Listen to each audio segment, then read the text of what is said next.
everyone, welcome to Chetan Bharat learning and welcome to the weekly current affairs series of CBL, जिसमें आज की video में हम लोग करेंगे सोशल इश्यूज के current affairs which are from 25th of September to 8th of October. क्योंकि पिछले हफ्ते आपकी क्लास नहीं आई थी सोशल इश्यूज वाली, तो हमने पिछले हफ्ते की और इस हफ्ते की चीज़ों को मर्ज करके एक लेक्चर बना दिया है ये वाला।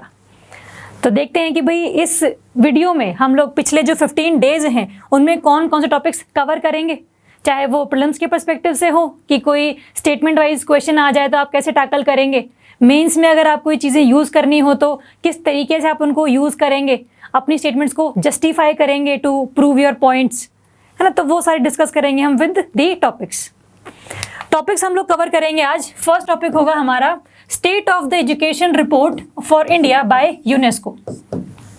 यूनेस्को ने रिसेंटली भी एक रिपोर्ट निकाली है जिसमें ये बताया कि जो इंडिया है ना उसमें जितने भी टीचर्स की क्वालिफिकेशंस है, टीचर्स की पोटेंशियल है, वो बहुत ज़्यादा वीक है। और दूसरी बात, एक तो नंबर ऑफ टीचर्स भी बहुत कम है और नंबर ऑफ क्वालिफाइड टीचर्स भी बहुत कम है फॉर इंडिया, और चाहे वो अर्बन एरिया की बात करें चाहे रूरल एरिया की बात करें। तो एक तो फोकस किया इन्होंने एजुकेशन में टीचर्स की क्वालिफिकेशंस पर, टीचर्स की अवेलेबिलिटी पर, डिजिटल इंफ्रास्ट्रक्चर के होने पर, और बाकी कुछ चीज़ें और पैरामीटर्स भी हैं जिस पे यूनेस्को ने इंडिया के बारे में बताया कि सिचुएशन बहुत ज़्यादा क्रिटिकल है, और अगर इंडिया को एजुकेशन के सेक्टर में काफ़ी अच्छी ग्रोथ करनी है तो फिर उसको बहुत ज़्यादा ड्रास्टिक स्टेप्स उठाने पड़ेंगे। और ड्रास्टिक स्टेप उठाने की बजाय जो पहले से स्टेप्स उठाए हुए हैं ना उनको इम्प्लीमेंट करने की ज़्यादा ज़रूरत है। तो हम देखेंगे इसमें कि क्या एजुकेशन का स्टेटस है इंडिया में और कैसे हम उसको सुधार सकते हैं। नेक्स्ट होगा हमारा demand for right to health. ये राइट टू हेल्थ का कंसेप्ट ना अभी रिसेंटली न्यूज़ में रहा है फॉर दी राजस्थान स्टेट, कि यहाँ पर कई सारे ऐसे हेल्थ एक्टिविस्ट्स हैं जिन्होंने ये कहा कि राजस्थान गवर्नमेंट ने जो पहले इलेक्शन के मैनिफेस्टो में बोला था कि हेल्थ का जो राइट है वो सबको मिलना चाहिए, फ्रीडम लोगों के पास होनी चाहिए हेल्थ के रिगार्डिंग, वो क्लेम कर सकें कि हम लोग सिटीज़न हैं, हम लोग रेजिडेंट हैं राजस्थान एरिया के, तो हमें फ्री में हेल्थ प्रोवाइड करवाओ, हेल्थ केयर सर्विसेज प्रोवाइड करवाओ। तो ये कंसेप्ट क्या है, इसके पीछे का इशू क्या है, वो हम देखेंगे कि क्या इंडिया में राइट टू हेल्थ इम्प्लीमेंट हो सकता भी है या नहीं हो सकता है, क्या चैलेंजेस हैं इसके, और अगर ये इम्प्लीमेंट हो गया तो इसकी क्या सिग्निफिकेंट तरीके से ये चीज़ों को इम्प्रूव कर देगा। तो वो जो पॉइंट्स आपको पता होने चाहिए कि how right to health is a important concept, कैसे इम्प्लीमेंट किया जाएगा और उसको इम्प्लीमेंट ना होने देने में चैलेंजेस कौन कौन से हमें फेस करने पड़ेंगे, तो ये हम देखेंगे। थर्ड है आपका second phase of Amrit Mission. Amrit Mission में आपका जो बेसिक एक क्रक्स है that is the urban transformation. जितनी भी आपके अर्बन एरियाज़ हैं वहाँ पर एस्थेटिक वैल्यू उनकी बढ़ा देनी, वहाँ पर डिफरेंट काइंड ऑफ फैसिलिटीज़ को लोगों तक पहुँचा देना, चाहे वो विद टेक्नोलॉजी की हेल्प से हो या फिर विदाउट टेक्नोलॉजी की हेल्प से हो। तो इसका जो 2015 में अमृत मिशन एज अ फेज़ 1 शुरू किया गया था, उसी को आगे कंटिन्यू करते हुए सेकेंड फेज़ शुरू किया गया है। तो हम देखेंगे कि क्या मिशन है ये, इसके अंदर क्या क्या टारगेट्स थे गवर्नमेंट के और कितने हम लोगों ने अभी तक अचीव करे हैं, तो वो सब जो चीज़ें हैं हम लोग इसमें डिस्कस करेंगे। नेक्स्ट है आपका डिजी सक्षम प्रोग्राम। डिजी सक्षम नाम से ही क्लियर है, डिजी मतलब डिजिटली कोई चीज़ हम कर रहे हैं, सक्षम हम लोग किन्हीं लोगों को काबिल बना रहे हैं। तो यहाँ पर ये एक प्रोग्राम है जहाँ पर हम जितने भी यूथ है हमारे देश का उनको हम ट्रेनिंग देंगे रिगार्डिंग द डिजिटाइजेशन, कि आपने कंप्यूटर कैसे ऑपरेट करना है, आपने चीज़ें कैसे करनी है, इंटरनेट तक कैसे एक्सेसिबिलिटी लेनी है। तो वो जो पूरे स्किल्स हैं रिगार्डिंग द कंप्यूटेशन डिजिटलाइजेशन वो हम प्रोवाइड करेंगे टू आवर यूथ, और ख़ास करके ऐसा यूथ जो कि आता है आपके मार्जिनलाइज्ड सेक्शन में, चाहे वो SC ST ट्रांसजेंडर विमेन, चाहे कोई भी हो जाए, उनको हम फोकस उन पर ज़्यादा करेंगे। बट ये पूरे इंडिया के लिए प्रोग्राम हम लोगों ने चलाया है। वैसे तो देखेंगे कि भाई क्या इसके चलाने से पॉजिटिव कॉन्सिक्वेंस निकल कर आएंगे और कैसे इसको इम्प्लीमेंट करना is a very challenging task, तो वो हम देखेंगे। नेक्स्ट है आपका सेक्रेड पोर्टल।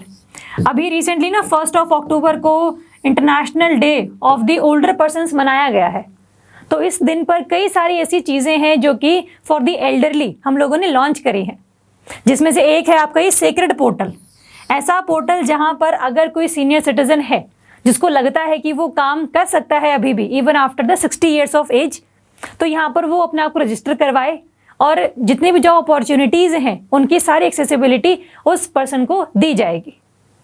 सेक्रेड पोर्टल हम लोगों ने निकाला है, हम लोगों ने कभी रिसेंटली एल्डर लाइन जो एक हेल्पलाइन नंबर है for specifically the senior citizens that we have launched on this particular day. तो ये हम डिस्कस करेंगे, साथ में हम देखेंगे कि भाई क्यों हमें ज़रूरत है सेक्रेड जैसे पोर्टल्स को लॉन्च करने की।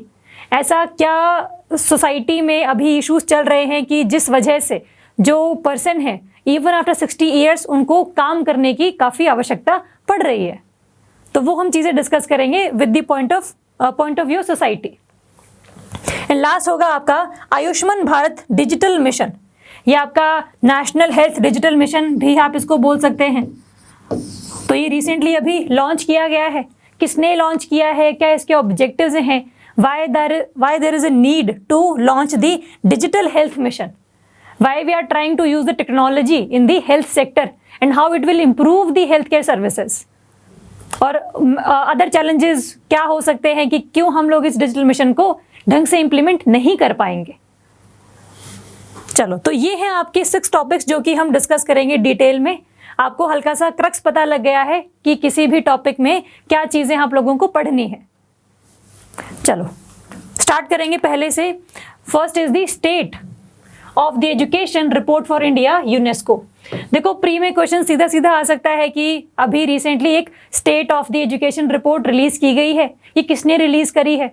यूनेस्को ने रिलीज करी है, यूनिसेफ ने रिलीज करी है, आपका WHO ने रिलीज करी है या ILO ने रिलीज करी है। तो आपको हल्का सा आइडिया होगा कि एजुकेशन की जो रिपोर्ट्स हैं वो मेनली आपकी यूनेस्को के ही रिगार्डिंग होती है। तो एक क्वेश्चन ये बन सकता है इसमें। अब आपको अगर मेंस का कोई आंसर लिखना है जिसमें आपको ये बताना है कि what is the status of education in India, और ये सिर्फ मेंस के आंसर की मैं बात नहीं कर रही, ये मैं आपके एसेस के रिगार्डिंग भी बात कर रही हूँ। अगर आपका कोई ऐसे आता है रिगार्डिंग द एजुकेशन, तो आप ऐसे में क्या लिखते हैं? पहले आप ऐसे की हल्की सी इंट्रोडक्शन देते हैं, फिर आप देखते हैं कि इंडिया में एजुकेशन का स्टेटस कैसा है, जिसमें आप चीज़ों को जस्टिफाई करने के लिए नई नई रिपोर्ट्स का यूज़ करेंगे। तो you can use this report कि इंडिया में एजुकेशन के डिपार्टमेंट में, एजुकेशन के सेक्टर में काफ़ी अभी कमियां हैं। ये हम खुद से नहीं कह रहे, ऐसा यूनेस्को भी कह रहा है। तो इन चीज़ों को ठीक करने के लिए आप क्या करेंगे, उसके लिए आप रिकमेंडेशंस देंगे। तो यही एक पूरा स्ट्रक्चर है आपके एसे का भी, और यही स्ट्रक्चर है आपके पूरे मेंस के आंसर का भी। तो जब तक आपके पास चीज़ों को जस्टिफाई करने के लिए कोई रिपोर्ट नहीं है, तब तक आपका लिखा हुआ जो सेंटेंस है ना वो इतना क्रेडिबल नहीं होता। इसीलिए आपको इन चीज़ों को यूज़ करना पड़ता है। बाकी जो डेटा है आप हल्का हल्का ऊपर ऊपर से देखते रहेंगे कि अगर बताया भी है कि स्टेटस अच्छा नहीं है एजुकेशन का, तो क्या चीज़ें बोली हैं, क्यों स्टेटस अच्छा नहीं है, तो वो आपको हल्का हल्का जो थीमेटिक एक्सप्रेशन है वो ध्यान में रखना है। देखो इसने क्या कहा है कि इंडिया में there was a headline Indian Express की, only 19% schools across India have access to internet. जब से कोरोना के बाद में जो फिजिकल एजुकेशन है, ऑफलाइन एजुकेशन है, वो बंद हो गई है, तो बच्चे किस पर डिपेंडेंट हैं? आपके ऑनलाइन एजुकेशन पर। लेकिन कई सारे ऐसे स्कूल्स हैं जहाँ पर इंटरनेट कनेक्टिविटी ही नहीं है, स्कूल्स में इंटरनेट नहीं है, आपके जो जिस जगह पर आप रहते हैं वहाँ पर कनेक्टिविटी नहीं है, तो ऑनलाइन एजुकेशन का इतना स्कोप उस एरिया में बढ़ नहीं पाता। इसीलिए जो एक लर्निंग कैपेबिलिटी है किसी भी स्टूडेंट की वो बहुत ज़्यादा कम हो जाती है। तो that is one of the reason की इंटरनेट कनेक्टिविटी का ना होना, और ये यूनेस्को ने बताया है हमें। दूसरा, इसमें तो इंटरनेट की हम लोगों ने बात कर ली, इसको भी देखेंगे अर्बन और रूरल में किस तरीके से परसेंटेज वाइज क्लासीफाई किया गया है। फिर इसमें बात की गई है आपकी टीचर्स की वैकेंसीज़ की, कि कितने नंबर ऑफ टीचर्स आपको और चाहिए हैं ताकि आपके देश में जितने भी बच्चे हैं उनको एक एफिशिएंट और इफ़ेक्टिव एजुकेशन प्रोवाइड की जा सके, है ना। तो इन्होंने ये बताया है कि इंडिया में अगर एफिशिएंटली एजुकेशन को आगे लेकर जाना है तो we need more 11 lakh teachers. 11 lakh teachers की हमें और ज़रूरत है, जिससे कि हम लोग एजुकेशन को आगे लेकर जा पाएंगे। और सबसे ज़्यादा जो वैकेंसीज हैं वो है आपके यूपी वाले एरिया में, बिहार वाले एरिया में, बंगाल वाले एरिया में। तो आप जस्टिफाई कर सकते हैं कि हाँ यहाँ पर टीचर्स की कमी है, and that is why literacy rate is very very low. Literacy rate low है तो यहाँ पर पॉपुलेशन भी ज़्यादा है, हाई फर्टिलिटी रेट है। तो एक ये पूरा का पूरा ना एक आपका साइकिल सा बन जाता है कि जस्ट बिकॉज यहाँ पर एजुकेशन की कमी है तो और जो सोशल इश्यूज़ हैं वहाँ पर वो आ जाते हैं। अनएम्प्लॉयमेंट वहाँ पर आएगी क्योंकि एजुकेशन तो है नहीं, अनएम्प्लॉयमेंट है तो क्राइम रेट ज़्यादा बढ़ जाता है। तो ये सारे इश्यूज हैं जो कि डेवलप होते हैं because you do not have the adequate infrastructure और adequate teachers to provide education to your children. तो इस तरीके से आप चीज़ों को लिंक कर सकते हैं। साथ में इन्होंने ये बोला है कि एमपी जो है, मध्य प्रदेश है, उसमें 21,000 highest number of single teacher school. एक तो ये कंसेप्ट बड़ा अभी नया नया सा आया है जहाँ पर एक स्कूल में सिर्फ एक ही टीचर है, सिंगल टीचर स्कूल उनको बोलते हैं कि मैथ्स भी वही पढ़ा रहा है, साइंस, आपका सोशल स्टडीज़, हिंदी, इंग्लिश, सब कुछ एक ही टीचर करवा रहा है। तो अब बेसिकली अब एफिशिएंसी तो आएगी नहीं ना बच्चों में ना टीचर में। इसीलिए सबसे बड़ी दिक्कत ये भी है कि स्कूल्स तो हैं, आपने स्कूल्स तो बनवा दिए, स्कूल्स बनवाने में क्या जाता है, आपने फंड रिलीज़ किया, थोड़ा सा बिल्डिंग्स वगैरह बनाई तो वो तो बन गई चीज़ें, बट अब वहाँ पर काम करने के लिए, बच्चों के एजुकेशनल आउटकम्स को देखने के लिए आपको बहुत ज़्यादा मेहनत और करनी पड़नी थी, बट वो नहीं की गई है। इसीलिए इंडिया में जो एजुकेशन का स्टेटस है वो बहुत बुरी हालत में है, जैसा कि यूनेस्को ने भी हमें बताया है। तो it is the time to face the reality. एक तो ये आप चीज़ ध्यान में रखेंगे कि एक तो इंटरनेट कनेक्टिविटी नहीं है, दूसरा आपका जो टीचर्स हैं उनकी काफ़ी ज़्यादा वैकेंसीज देखने को मिल रही हैं। एक तो ये चीज़, साथ में इन्होंने ये भी बताया कि जिन स्कूल्स में टीचर्स भी अवेलेबल हैं, बिल्डिंग्स भी अच्छी हैं, इंफ्रास्ट्रक्चर भी काफ़ी अच्छा मेंटेन किया हुआ है, वहाँ पर ना सिर्फ जो एक थ्योरेटिकल सिलेबस है वो करवाया जा रहा है, जहाँ पर म्यूज़िक को, आर्ट को, वोकेशनल ट्रेनिंग्स को इतना इम्पोर्टेंस नहीं दी जा रही। और क्योंकि जब प्रैक्टिकल नॉलेज को इम्पोर्टेंस आप नहीं दे रहे हैं, तब जब आप स्कूल के बाद, कॉलेज के बाद जॉब लेने के लिए जाते हैं तो फिर आपकी जो स्किल है वो है ही नहीं, इसीलिए आपको जॉब भी नहीं मिलती, इससे कि आपका अनएम्प्लॉयमेंट रेट भी बढ़ता है पूरे देश में।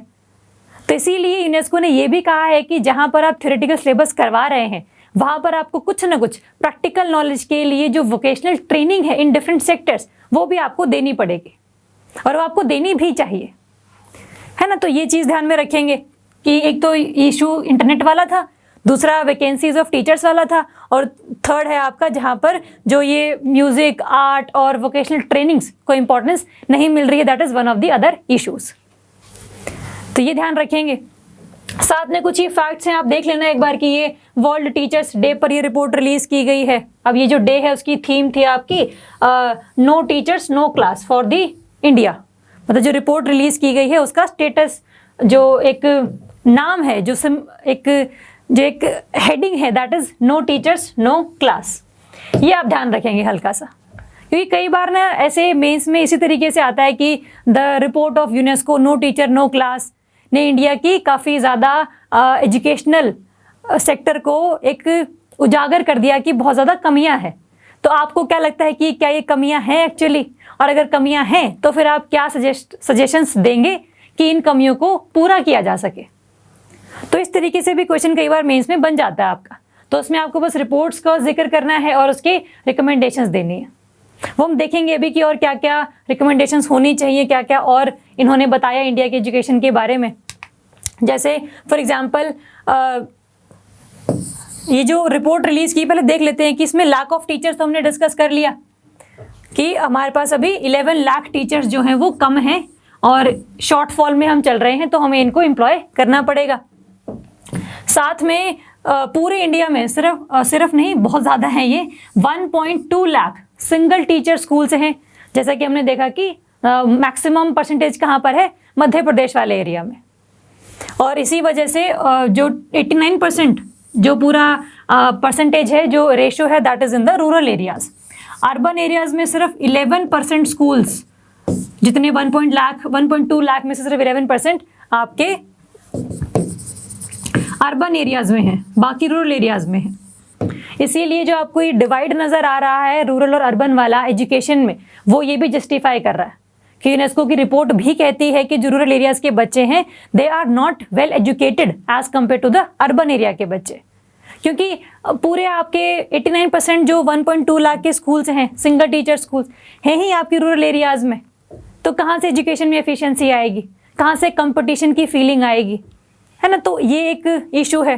साथ में परफॉर्मेंस ऑफ स्टेट्स है विमेन टीचर्स। विमेन टीचर्स का भी बहुत ज़्यादा कमी है।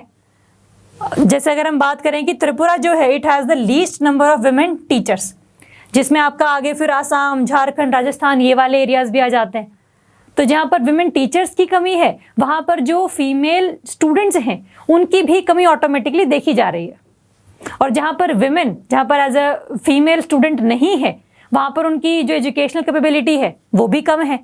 और अगर एजुकेशन ही नहीं है उनके पास तो फिर वो मार्केट में, जॉब मार्केट में किस तरीके से जॉब लेने के लिए जाएंगे, तो ultimately they will be the housewifes. तो अब इससे क्या है, लेबर फोर्स पार्टिसिपेशन में विमेन का रेट भी कम हो रहा है। और जहाँ पर आपकी 50% ऑफ द पॉपुलेशन काम नहीं कर रही है वहाँ पर आपकी जो इकोनॉमी है, जीडीपी जो है आपकी, वो भी ज़्यादा ग्रो नहीं करेगी। तो अब ये चीज़ें देखने को मिल रही हैं जिससे आप लिंकिंग बना सकते हैं कि क्यों विमेन टीचर्स की एब्सेंस की वजह से इंडिया में लेबर फोर्स पार्टिसिपेशन रेट क्यों कम हो रहा है फीमेल्स का, और ये इंडिया की इकोनॉमी में किस तरीके से नेगेटिवली कंट्रीब्यूट कर रहा है। तो ये आप चीज़ ध्यान में रखेंगे, ये भी यूनेस्को ने हमें बताया। फिर इसने बताया हमें increase in number of teachers in private sector. ये एक अच्छा सा आप कह लो कि सिल्वर लाइनिंग है कि भले ही गवर्नमेंट टीचर्स की थोड़ी हमारे पास कमी है, बट प्राइवेट सेक्टर के जो टीचर्स हैं उनमें काफ़ी ज़्यादा बढ़ोतरी देखने को मिली है। अगर वो 21% थे 2013-14 में, अब वो कितने हैं, 35% हैं इन 2018 एंड 19। टोटल मिला के टोटल का 35% इज दी प्राइवेट टीचर्स। तो आप इससे ये भी अंदाज़ा लगा सकते हैं कि गवर्नमेंट की तरफ से जो गवर्नमेंट टीचर्स हैं उनको कम एम्प्लॉय किया जा रहा है। एक ये भी इससे आपकी करोलरी निकल कर आती है, तो वो भी एक चीज़ है। साथ में ये भी कह रहे हैं कि राइट टू एजुकेशन का जो एक्ट है आपका 2009 वाला, जिसमें हर 6 to 14 ईयर के बच्चे को right to education is the fundamental right. तो इसको इम्प्लीमेंट करने के लिए भी सरकार ने काफ़ी ज़्यादा कोशिशें करी हैं। ये भी ये कहता है कि अगर आप किसी क्लास में पढ़ा रहे हैं तो उस क्लास में जो रेशो है that the प्यूपिल teacher ratio should be 30:1 in class 1 to 5, and जो हायर ग्रेड्स हैं 5th क्लास से ऊपर है वहाँ पर होने चाहिए 35:1 कम से कम, है ना। तो ये आप ध्यान में रखेंगे। इससे आपका प्री का क्वेश्चन बन सकता है सीधा सीधा कि कितना टीचर प्यूपिल रेशो हम लोगों ने डिफाइन किया है under the right to education act 2009 वाला। तो हल्का सा ये प्रीलिम्स पर्सपेक्टिव से थोड़ा सा इंपॉर्टेंट है।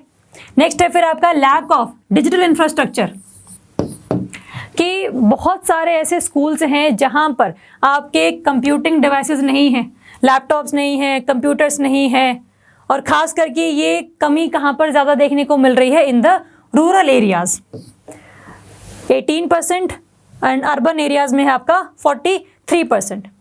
मच लोअर प्रोविजनिंग, है ना। तो यहाँ पर बहुत ज़्यादा इस तरीके से है कि इंडिया में रूरल एरियाज में बहुत ज़्यादा कम आपके डेस्कटॉप्स, लैपटॉप्स आपको देखने को मिलेंगे, और जब ये नहीं है तो जो बच्चे हैं उनको भी आप कंप्यूटर्स वगैरह नहीं सिखा पाएंगे।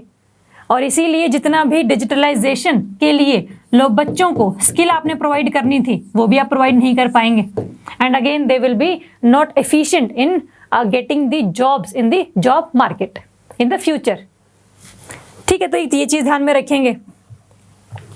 चलो नेक्स्ट है आपका increment in gross enrolment ratio. ये भी एक अच्छी चीज़ रिपोर्ट ने बताई है कि इंडिया में जो ग्रोस एनरोलमेंट रेशो है वो काफ़ी इंक्रीज हुई है, इंक्रीमेंटली उसमें हम लोगों ने बढ़ोतरी देखी है। अगर हम GER की बात करें तो ये इंडिया में 2001 में थी आपकी 81.6, 2018-19 में थी 93.3, एंड 102 है आपकी अभी रिसेंट वाले डेटा के हिसाब से। तो 102 आप ध्यान रख लेंगे कि yes there is the increment in the gross enrolment ratio. अब ये रेशो होती क्या है बेसिकली, अब रेशो मतलब कोई न्यूमरेटर होगा, कोई डिनोमिनेटर होगा। न्यूमरेटर में है जितने लोग किसी भी पर्टिकुलर क्लास में या किसी पर्टिकुलर प्राइमरी एजुकेशन सेक्टर में किसी भी क्लास में एनरोल्ड हैं। न्यूमरेटर में तो ये आ गया।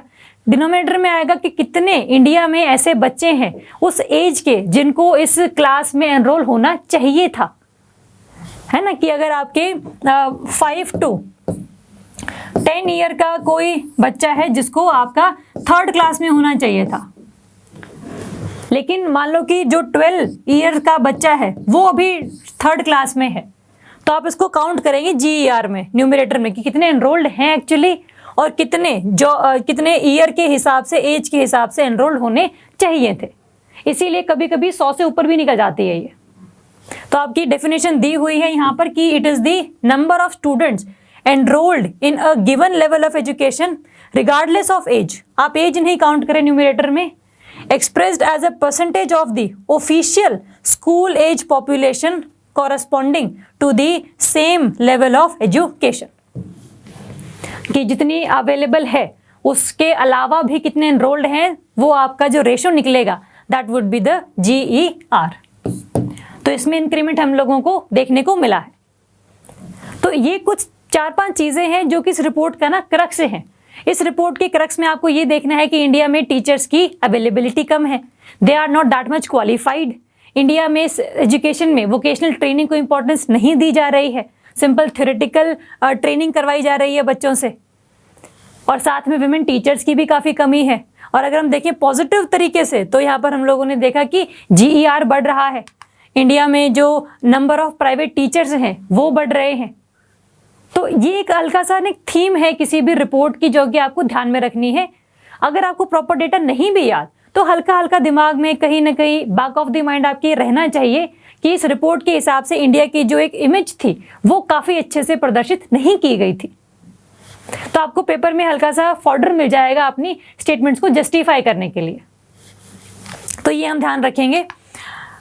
चलो, और ये रिपोर्ट बेसिकली रिलीज की गई है तो काफ़ी सारे लोग ये कह रहे हैं कि इस रिपोर्ट ने इंडिया को रियलिटी शो करी है, और इसीलिए इंडिया की जो नेशनल एजुकेशन पॉलिसी थी जो अभी रिसेंटली रिलीज की गई थी 1 साल पहले, उसको ढंग से इम्प्लीमेंट करने के लिए इंडिया और ज़्यादा जोर लगाएगा, और जिससे क्या होगा, हम लोग we will achieve the target 4C of SDG sustainable development goal, जिसमें आपका अगर हम बात करें तो इट इज़ कि 2030 तक बाय 2030 हम लोग क्या करेंगे, we will supply the qualified teachers की अवेलेबिलिटी भी हम इंश्योर करवाएंगे और उनकी क्वालिफिकेशन भी इंश्योर करवाएंगे। फिर आपका चाहे उसमें हम लोगों को इंटरनेशनल कोलैबोरेशन करना पड़ जाए, चाहे टीचर्स को हमें ट्रेन करना पड़ जाए, चाहे कुछ भी करना पड़ जाए, but we will try to achieve this target. और क्योंकि अब हमें ज़्यादा सिनेरियो अच्छे तरीके से पता है कि पूरे वर्ल्ड वाइज इंडिया किस सिचुएशन में है, इंडिया किस पेडेस्टल पर है, तो उसके बाद हमें थोड़ा सा और ज़्यादा इनिशिएटिव्स को मतलब बहुत ज़्यादा ड्रास्टिकली इम्प्लीमेंट करने की ज़रूरत है। तो that would be the significance of this report. ये हमारे लिए अच्छी तरीके से काम कर सकता है। तो ये हमने देख लिया। फिर रिकमेंडेशंस हैं कई सारी कि क्या करना चाहिए। अब अगर आपको प्रॉब्लम्स पता है तो आपको रिकमेंडेशंस ऑटोमेटिकली आ जाएंगे दिमाग में। अगर प्रॉब्लम्स हैं कि म्यूजिक, आर्ट, वोकेशनल ट्रेनिंग को प्रमोट नहीं किया जा रहा है, तो रिकमेंडेशंस क्या है, इनको प्रमोट करो, इनके टीचर्स को हायर करो, लोगों में अवेयरनेस जनरेट करो, म्यूजिक में, आर्ट में करियर मेकिंग आगे बच्चों को इंश्योर करवाओ कि ऐसा ना हो कि अगर आप स्पोर्ट्स खेल रहे हैं, म्यूजिक में इंटरेस्टेड हैं, तो आगे आपको कोई जॉब नहीं मिल रही है। तो ये सब एक जो बैरियर्स हैं एजुकेशन को सीखने के, उनको आपको हटाना पड़ेगा। पहली चीज़ ये रिकमेंडेशंस आप ये बोल सकते हैं। अगर आप बोल रहे हैं कि लैक ऑफ टीचर्स हैं, तो टीचर्स की एम्प्लॉयमेंट बढ़ाओ, गवर्नमेंट टीचर्स की एम्प्लॉयमेंट बढ़ाओ, प्राइवेट टीचर्स की एम्प्लॉयमेंट बढ़ाओ, ताकि जो ये टीचर प्यूपिल रेशो है उसको हम मेंटेन करके रख सके, है ना। जो आपका इंफ्रास्ट्रक्चर अनअवेलेबिलिटी है कि स्कूल्स ही नहीं है किसी रूरल एरिया में, वहाँ पर स्कूल्स पहले बनवाओ, वहाँ पर टीचर्स को हायर करो, बच्चों को स्कूल में आने के लिए मोटिवेट करो, मिड डे मील स्कीम्स चलाओ ताकि बच्चे इंस्पायर हों स्कूल में आने के लिए, पेरेंट्स इंस्पायर हों बच्चों को स्कूल में भेजने के लिए। तो ये कुछ रिकमेंडेशंस हैं। फॉर एग्जांपल आपका और भी हम बोल सकते हैं कि फोकस हमें करने की ज़रूरत है, खास करके in the rural areas, north eastern states, aspirational districts. तो यहाँ पर आप ज़्यादा फोकस करेंगे तभी आप जो डिवाइड है बिटवीन दी रीजनल मतलब रीजनल डिवाइड जो है बिटवीन टू रीजन्स, उसको आप मिटा पाएंगे। स्टेट्स के बीच जो डिवाइड है उसको आप मिटा पाएंगे। तो ये आपको ध्यान रखना है हल्का सा। टीचर्स को आपको जो है ट्रेनिंग देनी पड़ेगी। ट्रेनिंग किस चीज़ में? आपकी आईसीटी में, इंफॉर्मेशन कम्युनिकेशन एंड टेक्नोलॉजी में, कि किस तरीके से अगर आप ऑफलाइन नहीं भी पढ़ा रहे हैं, अभी कोरोना है, आपको ऑनलाइन पढ़ाना है, तो फिर आपको किस तरीके से चीज़ों को यूज़ करना है ताकि बच्चों से कनेक्शन बना रहे।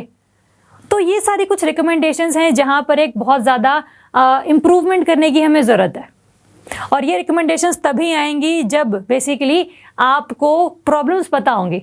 और प्रॉब्लम्स कौन बता रहा है हमें? एक ये ऑथेंटिक रिपोर्ट है यूनेस्को की, ये आप इसको कोट करेंगे और अल्टीमेटली उन प्रॉब्लम्स का जिक्र करेंगे।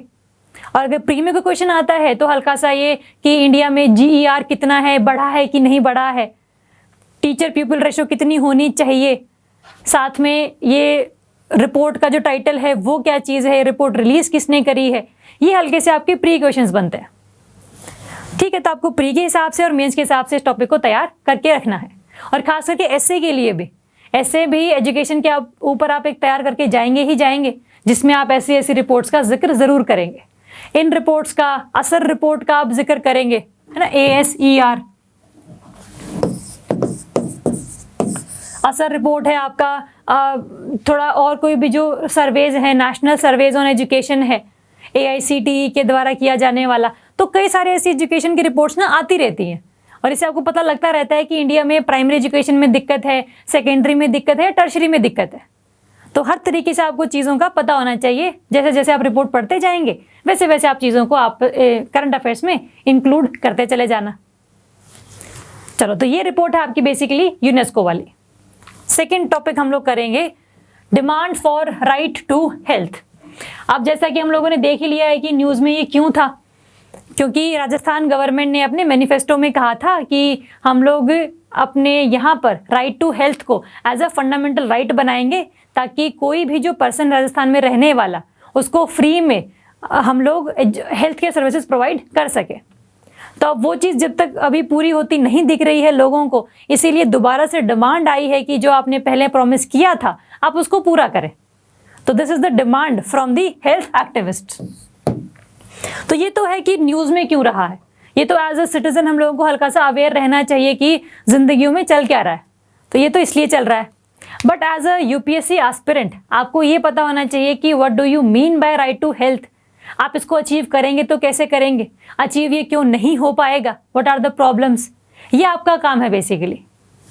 तो अगर हम राइट टू हेल्थ की बात करें तो राइट टू हेल्थ में आपकी दो चीज़ें आती हैं, एक तो आपकी फ्रीडम और एक आपकी एंटाइटलमेंट्स।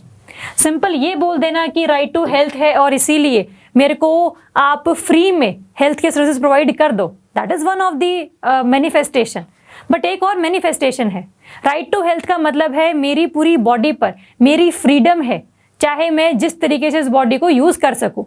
जितने भी आपके राइट्स हैं, starting from the sexual rights, reproductive rights, ये सब कुछ आपके कंट्रोल में होना चाहिए। There should be no interference of any other person. तो that is one of the other parameter जहां पर आप बोल रहे हैं कि राइट टू हेल्थ में आपको फ्रीडम है। It is the freedom from torture, non consensual medical treatment. जब तक आपकी कंसेंट नहीं है तब तक आपके ऊपर कोई भी जो मेडिकल एग्जामिनेशन है उसको हम लोग परफॉर्म नहीं कर सकते। तो कोई भी ट्रीटमेंट लेना या ना लेना, कोई भी चीज़ें करनी या ना करनी रिगार्डिंग टू दी हेल्थ, ये सब कुछ आपके कंट्रोल में होना चाहिए, because that is covered under the right to health. और जैसा कि 2017 में there was a policy, national health for 2017, जिसमें ये बताया गया था कि इंडिया विल ट्राई कि हम लोग क्या करें, हेल्थ को as a fundamental right use करें। कि अगर आपको किसी भी हॉस्पिटल में हेल्थ केयर सर्विसेज नहीं अच्छी मिल रही हैं तो आपको ये फंडामेंटल राइट होना चाहिए कि आप सीधा डायरेक्टली सुप्रीम कोर्ट जा सको, हाई कोर्ट जा सको। और साथ में ये जो आपका फंडामेंटल राइट है ये आपसे स्टेट भी नहीं छीन सकता। स्टेट मतलब आपका वो आर्टिकल 12 के अंदर जो भी स्टेट्स हैं, state government, central government, government आपकी कंपनीज वगैरह जो भी हैं, तो ये भी है। बट यही है कि पॉलिसी में हम चीज़ें लिख तो बहुत सारी देते हैं, बट उनको इम्प्लीमेंट करने के लिए जो एक चाहिए होती है, एक मतलब पूरी एक स्ट्रैटेजी चाहिए होती है, वो हम नहीं फॉर्म कर पाते। इसीलिए आपका ये health as a fundamental right भी कहीं ना कहीं इस पॉलिसी में गुम होके रह गया। और अब ये स्टेट्स के ऊपर डिपेंडेंट है, बिकॉज हेल्थ इज दीदी स्टेट सब्जेक्ट, सेंट्रल सब्जेक्ट तो ये नहीं आता। इसीलिए स्टेट लिस्ट में है तो सारा का सारा रिस्पॉन्सिबिलिटी किस पर आती है, आपकी स्टेट गवर्नमेंट्स पर। और इसीलिए डिफरेंट स्टेट्स हैं तो डिफरेंट हेल्थ पॉलिसीज भी हैं, तो कई बार जो है सेंटर की पॉलिसी से वो मैच नहीं करती। इसीलिए बहुत ज़्यादा हमारे बैरियर्स भी होते हैं चीज़ों को इम्प्लीमेंट करने के लिए, तो वो भी एक इशू है। और साथ में अगर राइट टू हेल्थ की बात कर ही रहे हैं तो एक तो हमने देख लिया freedoms over the body, and next है आपका एंटाइटलमेंट्स। एंटाइटलमेंट का मतलब होता है कि चाहे मैं किसी कास्ट से हूँ, चाहे मैं किसी क्लास से हूँ, चाहे कोई भी जेंडर है, चाहे कोई भी मेरा इकोनॉमिक स्टेटस है, everybody should be able to have the equal opportunity to enjoy the highest attainable level of health। State government जो है किसी भी तरीके से डिस्क्रिमिनेट नहीं कर सकती किन्हीं भी दो पर्सन्स के बीच में कि ये पर्सन जो है रिच है तो इसको इलाज जल्दी मिल जाएगा और ये पर्सन पुअर है तो इसको इलाज जल्दी नहीं मिलेगा। तो ये सारी जो चीज़ें हैं ना, ये इतनी मैटर नहीं करनी चाहिए।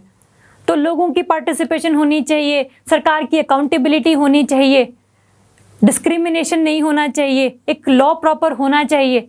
तो ये सारी जो चीज़ें हैं ना, ये आपका आता है अंडर राइट टू हेल्थ। और इसी चीज़ों को इम्प्लीमेंट करवाने के लिए कई सारे जो राजस्थान के हेल्थ एक्टिविस्ट हैं वो प्रोटेस्ट कर रहे हैं। प्रोटेस्ट तो क्या कर रहे हैं, डिमांड कर रहे हैं अगर सरकार को लगा कि they can provide the free health care services तो प्रोवाइड वो कर देगी, और अगर नहीं लगता है कि नहीं कर पाएंगे, बहुत बर्डन पड़ जाएगा, तो फिर बाद का वो इश्यू हम डिस्कस कर लेंगे। तो बट हमें ये चीज़ ध्यान में रखनी है कि what is the concept of right to health, first चीज। सेकंड, फिर ये इसकी सिग्निफिकेंस क्या है। अगर आपने लोगों को राइट टू हेल्थ दे दिया, आपने मांगा था, हमने दे दिया, अब उससे होगा क्या, सिग्निफिकेंस क्या है, इंपॉर्टेंस क्या होगी। पहली चीज तो ये गवर्नमेंट पर एक कंपल्शन क्रिएट करेगा कि क्योंकि आपने राइट टू हेल्थ को लोगों को दे रखा है तो फिर आपके ऊपर ये कंपल्सरी चीज़ है कि आपको उनको वो चीज़ें प्रोवाइड करवानी पड़ेंगी। और अगर आप प्रोवाइड नहीं करवा रहे हो तो that would be the punishable offence, सरकार के खिलाफ कोई ना कोई एक्शन लिया जा सकता है बाय द जुडिशरी। तो पहली बात तो compulsion from the government side. फिर ये है कि हर किसी को एक्सेसिबिलिटी इंश्योर करवाई जा सकती है कि आप कहीं पर भी रह रहे हो, किसी भी एरिया में रह रहे हो, किसी भी आप कास्ट के, क्लास के, रिलीजन के, जेंडर के हो, आप अगर किसी भी एरिया में हॉस्पिटल में सर्विसेज लेने के लिए अगर आ रहे हैं तो आपको कोई भी चीज़ें मना नहीं की जाएंगी, है ना। तो ये चीज़ हम ध्यान रखेंगे। तो ये चीज़ इंपॉर्टेंट है, इसलिए सिग्निफिकेंट है ये right to health. And it protects people from the financial consequences. होता क्या है, कई बार जो गरीब पूरी हमारी फैमिलीज होती हैं, बहुत ज़्यादा जो एक्सपेंडिचर है उनका चला जाता है on the health, that is we call out of pocket expenditure. जैसा कि अभी न्यूज़ में एक और रही थी चीज़ कि प्रधानमंत्री जन आरोग्य योजना के होने के बावजूद भी बहुत सारे लोगों ने अपनी जेब से पैसे निकाले हैं to ensure the health care facilities. तो ये भी एक चीज़ है कि आपने स्कीम्स को ऐसे इम्प्लीमेंट कर भी दिया है, but still people are paying out of pocket expenditure for their health care services. और जब ज़्यादा खर्चा हेल्थ केयर पर चला जाता है तो बाकी चीज़ों के लिए कम पड़ जाता है। तो एक जो पॉवर्टी का साइकिल है वो क्रिएट हो जाता है किसी फैमिली के लिए कि आपने इस एक्सपेंडिचर को पूरा करने के लिए किसी से पैसे लिए, अब आप ज़्यादा काम कर रहे हैं उस पैसे को उतारने के लिए, आप ज़्यादा जब काम करेंगे आपको रेस्ट नहीं मिलेगा तो आपकी बॉडी और ज़्यादा खराब होगी। तो ये एक पूरा साइकिल सा बन जाता है जहाँ पर जो एक फैमिली है वो पॉवर्टी के एक विशियस साइकिल से निकल नहीं पाती। तो ये सब चीज़ें रोकी जा सकती हैं अगर सरकार की तरफ से फ्री हेल्थ केयर सर्विसेज लोगों को प्रोवाइड की जा सके कि आप कभी भी पॉवर्टी के सर्कल में ऐड ही नहीं होगे, because you will not spend the out of pocket expenditure for your health care services, क्योंकि उसके लिए स्टेट गवर्नमेंट है। तो this is the significance of this right to health लोगों को देना अगर आपने है तो, ठीक है। बट अगेन चैलेंजेस, अच्छी, काफ़ी बड़ी अच्छी स्टोरी सी लग रही है कि हाँ राइट टू हेल्थ मिल गया है, काफ़ी अच्छी चीज़ें हो जाएंगी। बट अगेन कि चैलेंजेस क्या हो सकते हैं? चैलेंजेस आपको पता ही है कि सबसे पहली बात तो इंडिया में अभी जो प्राइमरी हेल्थ केयर सर्विसेज है, प्राइमरी हेल्थ केयर मॉडल जो है, it is limited in scope. देखो प्राइमरी हेल्थ केयर क्या है? जहाँ पर आपको फ्लू हो जाता है, बुखार हो जाता है, जुकाम हो जाता है ना, प्रेगनेंसी के रिगार्डिंग जितनी भी सर्विसेज हैं, ये सारी वैक्सीनेशन वाली, ये सब आती हैं आपकी प्राइमरी हेल्थ केयर सर्विसेज में। और अगर हम इंडिया की बात करें तो इंडिया में बहुत सारी जगहें ऐसी हैं जहां पर प्राइमरी हेल्थ केयर मॉडल का कंसेप्ट अच्छे से इंप्लीमेंट नहीं किया गया है। इंडिया में अभी सिर्फ और सिर्फ जो प्रेगनेंसी के रिगार्डिंग सर्विसेज है ना, वो काफ़ी एरिया तक पहुंची हैं, लेकिन जो बाकी सर्विसेज हैं वो इतनी डिटेल में नहीं पहुंची हैं अभी तक। तो इसीलिए पहले ही हम लोग बहुत ज़्यादा लिमिटेड हैं अपनी सर्विसेज को प्रोवाइड करने के लिए, और उसके बाद अगर आप राइट टू हेल्थ भी लोगों को दे देंगे तो सभी लोग जो है वो फ्री में इलाज करवाने के लिए पहुंच जाएंगे, और हमारे पास उतनी मैन पावर ही नहीं है, टेक्नोलॉजी ही इतनी अच्छी नहीं है। तो इसीलिए वो चीज़ इंप्लीमेंट करना बहुत ज़्यादा एडमिनिस्ट्रेटिवली पॉसिबल नहीं है। तो ये तो सरकार का कहना है। दूसरा ये कहते हैं कि इंडिया में अभी जो पब्लिक हेल्थ है, जो हेल्थ एज अ सेक्टर है, उस पर बहुत कम परसेंटेज ऑफ जीडीपी सरकार खर्च करती है। फॉर एग्जाम्पल इंडिया में 1.3% of GDP is to be spend on the health care services, और इसको बढ़ाने की हम बात कर रहे हैं कि अभी 2025 तक हम इसको कितना कर देंगे, 2.5% ऑफ द जीडीपी। मतलब 1.2% का कहीं ना कहीं ये गैप है जो कि फिल सरकार को करना पड़ेगा, और इसको फिल करने के लिए बहुत ज़्यादा अमाउंट ऑफ फंड है जो कि आपको रिलीज़ करना पड़ेगा, और रिलीज़ करने के बाद आपको ये इंश्योर करना पड़ेगा कि वो जो फंड आपने रिलीज़ किया है वो सही जगह पर जाकर ही यूज़ हो। तो ये बहुत ज़्यादा एक टाइमलाइन सी है जो कि इसको बनाए रखना it is a very difficult task. तो ये भी एक चीज़ है कि हमारी पब्लिक हेल्थ स्पेंडिंग ही ऑलरेडी बहुत कम है। साथ में फिर सब ऑप्टिमल हेल्थ सिस्टम, कि हेल्थ सिस्टम हमारा ऐसा है कि हम लोगों को पता लग गया कि जैसे ही कोरोना आया, हमारी जो हेल्थ केयर सर्विसेज हैं उनको हम लोगों ने ध्वस्त होते हुए देखा। हम लोग दोबारा रिजुविनेट कर गए वो, और हमारी आप कह लो कि पावर को दर्शा रहा था। लेकिन एकदम से अगर हम अनसर्टेन टाइम्स की बात करें कि एकदम से कोई पेंडेमिक आ गया, तो अल्टीमेटली फिर बहुत ज़्यादा चीज़ें ना हम लोग कंट्रोल नहीं कर पाए, और इसके ऊपर आप राइट टू हेल्थ भी लोगों को दे दोगे तो बहुत ज़्यादा जो एक बर्डन है, बहुत ज़्यादा जो चैलेंजेस हैं वो आपको फेस करने पड़ेंगे। इसीलिए फंडिंग की दिक्कत है, सरकार की तरफ से भी जीडीपी का सिर्फ 1.3% आप खर्च कर रहे हैं। साथ में आपकी जो already primary health care models हैं, प्राइमरी हेल्थ केयर सर्विसेज के एरियाज़ हैं, उसमें हम ऑलरेडी बहुत ज़्यादा जगहों पर फोकस नहीं कर पा रहे हैं। सिर्फ और सिर्फ प्रेगनेंसी के रिगार्डिंग हम सर्विसेज फीमेल्स को प्रोवाइड कर पा रहे हैं। तो फंडिंग की दिक्कत है, आपकी मैन पावर की दिक्कत है, एडमिनिस्ट्रेटिव एफिशिएंसी की दिक्कत है, और साथ में जो आपका एक चीज़ों को अवेलेबिलिटी है कि अगर आप बोलो कि मेडिसिन्स या आपके और ड्रग्स या फिर वैक्सीन्स, ये सब की भी हमारे पास कमी है अभी। तो इसीलिए इन चीज़ों को इम्प्लीमेंट करना, और अगर करना ही है तो फिर हमें बहुत ज़्यादा एक स्ट्रैटेजी बनानी पड़ेगी, वो भी लॉन्ग टर्म के लिए, तभी फ़ायदा है। अदरवाइज हम डिस्कस कर लेंगे राइट टू हेल्थ की होना चाहिए नहीं होना चाहिए, तो अल्टीमेटली ये चीज़ें तभी इंप्लीमेंट होगी when you will have the right based approach. एक चीज़ें न्यूज़पेपर में काफ़ी और भी आ रही थी कि राइट बेस्ड अप्रोच होनी चाहिए। जो हेल्थ केयर आप बोल रहे हो कि राइट टू हेल्थ है हमारा, एक तो हो गई आपकी नीड बेस्ड अप्रोच, है ना, NBA जिसको बोलते हैं हम, इससे हमने फोकस किया है राइट बेस्ड अप्रोच तक कि आपकी नीड है इसलिए आपको चीज़ें नहीं हम प्रोवाइड कर रहे, है ना। दूसरी चीज़ है कि आपका ये हक है, ये आपको प्रोवाइड हमें करना पड़ेगा। तो दो चीज़ें हैं। तो सरकार की जो पॉलिसीज़ हैं वो NBA से RBA तक जा चुकी हैं, थ्योरेटिकल जा चुकी हैं, बट अगेन इनको इम्प्लीमेंट करने के लिए जो चैलेंजेस हैं वो आपने यहाँ पर देख लिए कि yes right based approach should be implemented, but इसको इम्प्लीमेंट करने के लिए जो चैलेंजेस हैं वो भी आपको कहीं ना कहीं पता होने चाहिए। ठीक है, तो डिफरेंट काइंड ऑफ स्कीम्स हैं जहाँ पर हमने राइट बेस्ड अप्रोच अपनाई है। आपका शेड्यूल्ड कास्ट और वो फॉरेस्ट राइट्स एक्ट हैं, मनरेगा है एंड एक्सेट्रा, काफ़ी सारी स्कीम्स हैं जिसमें हम लोगों ने इनको अप्लाई किया है। बट अगेन इन स्कीम्स की दोबारा से इम्प्लीमेंटेशन लेवल पर जो कमियां हैं वो कहीं ना कहीं अभी भी बरकरार हैं। और इसीलिए आपको इस राइट बेस्ड अप्रोच को भी किसी और अप्रोच में कन्वर्ट करना पड़ेगा ताकि इन स्कीम्स की इम्प्लीमेंटेशन बहुत ज़्यादा इफेक्टिव आप बना सकें। क्लियर है? तो ये चीज़ आपको ध्यान में रखनी है रिगार्डिंग दिस। साथ में लोग ये भी कह रहे हैं कि इंडिया ने जो universal declaration of human rights है, ये इंडिया ने साइन किया हुआ है और इसके अंदर देयर इज द प्रोविजन जहां पर ये लिखा है कि it grants the right to a standard of living adequate for the health and wellbeing of humans, कि अगर आपने ये साइन किया हुआ है डॉक्यूमेंट तो आपका ये फर्ज बनता है कि आपके यहाँ पर जितनी पॉपुलेशन रहती है आप उनको बढ़िया तरीके से राइट टू हेल्थ और वेलबींग के लिए हाउसिंग की फैसिलिटीज़ दें, मेडिकल केयर की फैसिलिटीज़ दें एंड एक्सेट्रा। तो अगर आपको ये इम्प्लीमेंट करना है राइट टू हेल्थ, तो ये आपके पास और भी चीज़ें हैं कि यस आपको इम्प्लीमेंट करना चाहिए because you already have signed this document. एक तो ये चीज़, साथ में वे फॉरवर्ड यही है कि ठीक है हेल्थ के ऊपर खर्चा आप नहीं कर पा रहे हैं, एडमिनिस्ट्रेटिव पावर इतनी नहीं है हमारे पास, तो वे फॉरवर्ड क्या है कि कैसे आप इसको इम्प्लीमेंट कर सकते हैं, how right to health can be implemented.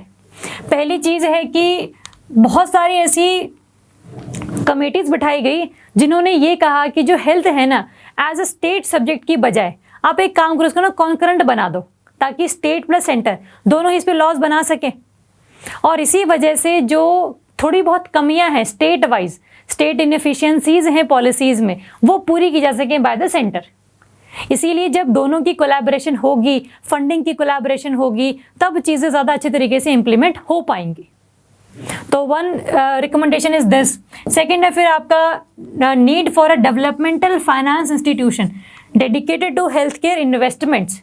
कई बार क्या होता है ना, जो बैंक्स होते हैं हेल्थ केयर इन्वेस्टमेंट्स के लिए इतना ज़्यादा लोन वगैरह नहीं देते हैं क्योंकि उनको पता है कि कहीं ना कहीं लोन वापस नहीं आएगा, बट ये ज़रूरत है आज के टाइम की। इसीलिए आपको बैंक्स की बजाय ना ऐसे इंस्टीट्यूशंस बनाने पड़ेंगे जहां पर वो स्पेसिफिक आपको loan they just for the health care investments, ताकि हेल्थ केयर में इन्वेस्टमेंट रुके नहीं और जस्ट बिकॉज कि लोन नहीं मिल रहे हैं इसीलिए हॉस्पिटल्स नहीं बन रहे हैं, डॉक्टर्स को एम्प्लॉय नहीं किया जा रहा है by the owner of the hospitals, तो ये सब चीज़ें रुकेंगी when you will have the adequate funding, adequate provisions of taking the loan. तो आप ये कर सकते हैं।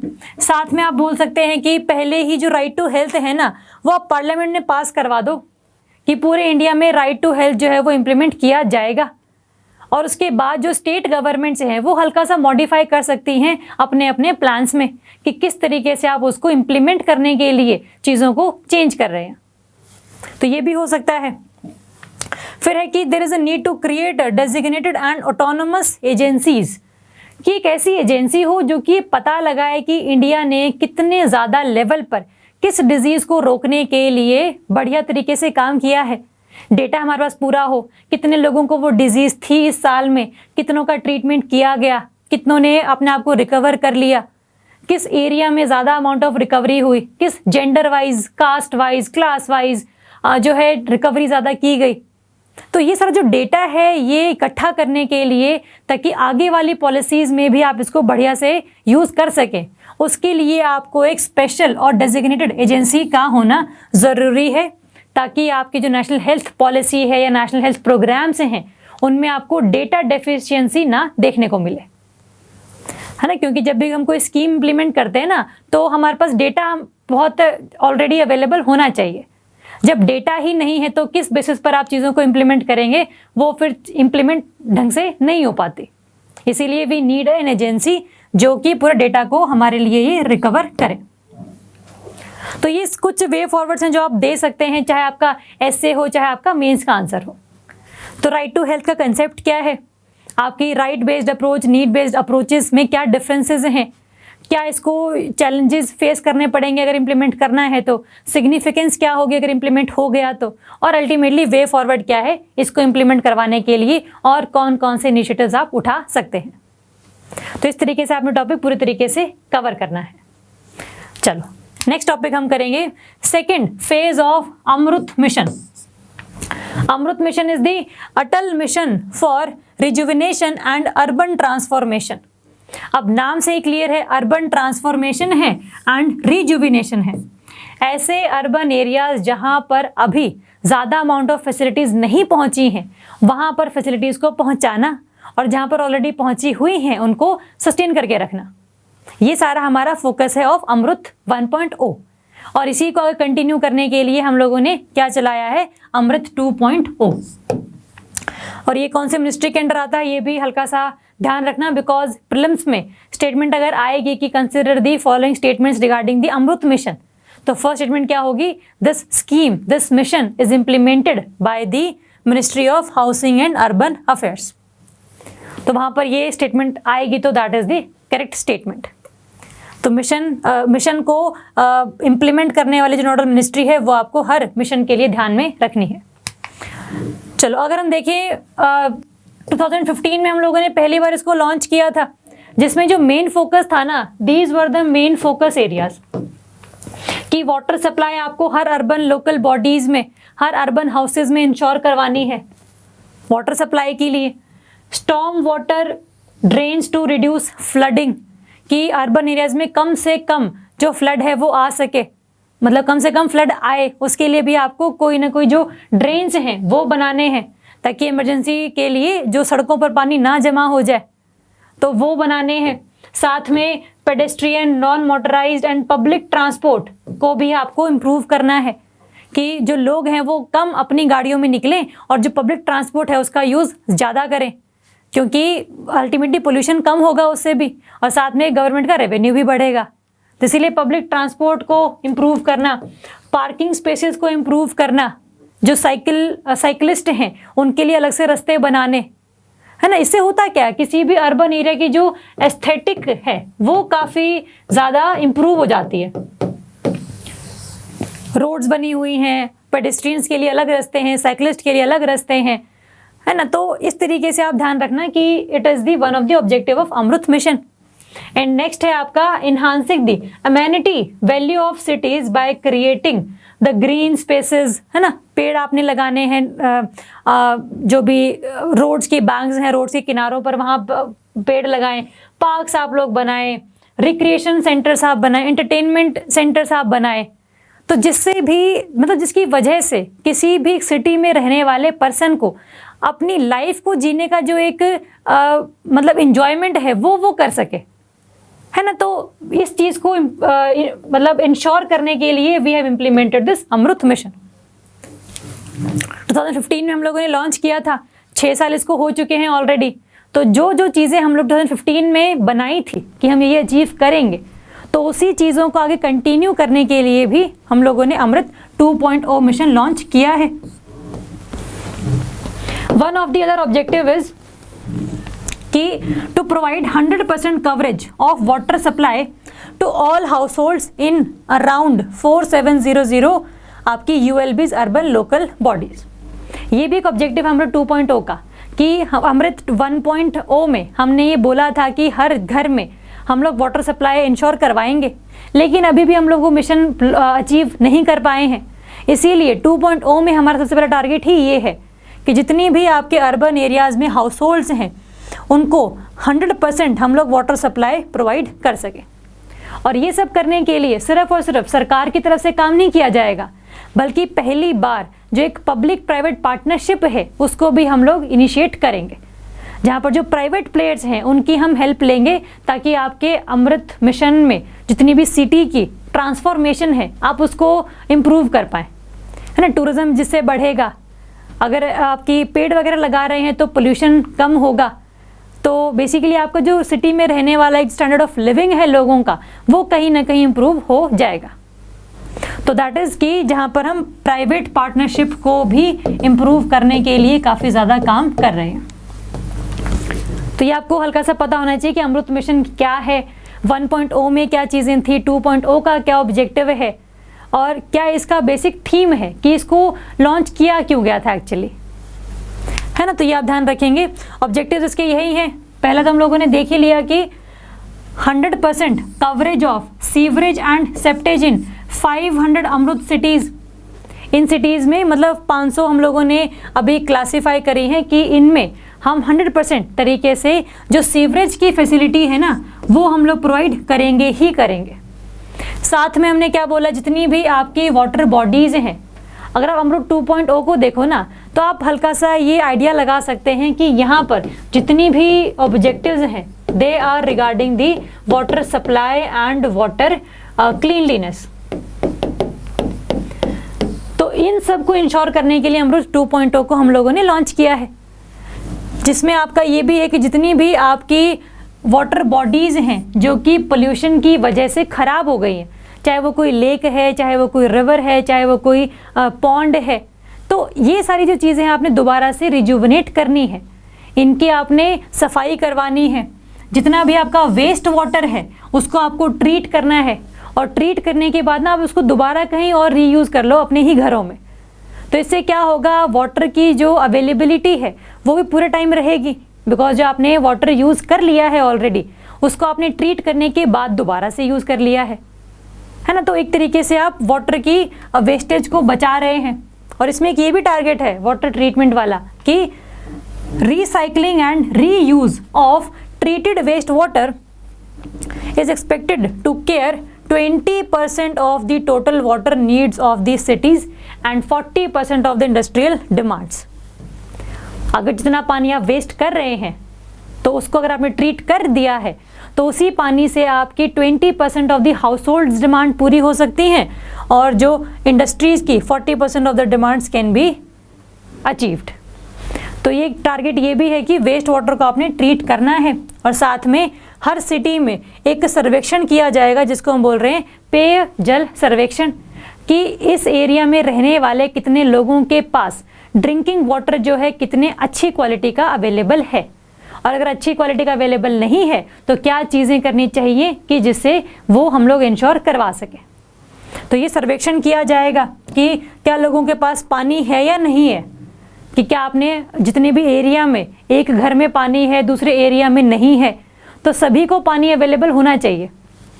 One of that issue reuse of waste water, ये हम कर चुके हैं, and mapping of water bodies, कि जितनी भी रिवर, लेक्स या कुछ और आपके तालाब वगैरह हैं उनको आपने मैप करना है, और ये देखना है कि उनकी क्वालिटी ऑफ वाटर में किस तरीके से डिक्रीज़ हुआ है या इंक्रीज़ हुआ है, और उसके हिसाब से ये आपको जो एरियाज़ के हेड हैं उनको सम्मानित भी करना है कि इस पर्सन ने इस एरिया में बहुत ज़्यादा काम किया है टू अचीव दीज 3 टारगेट्स।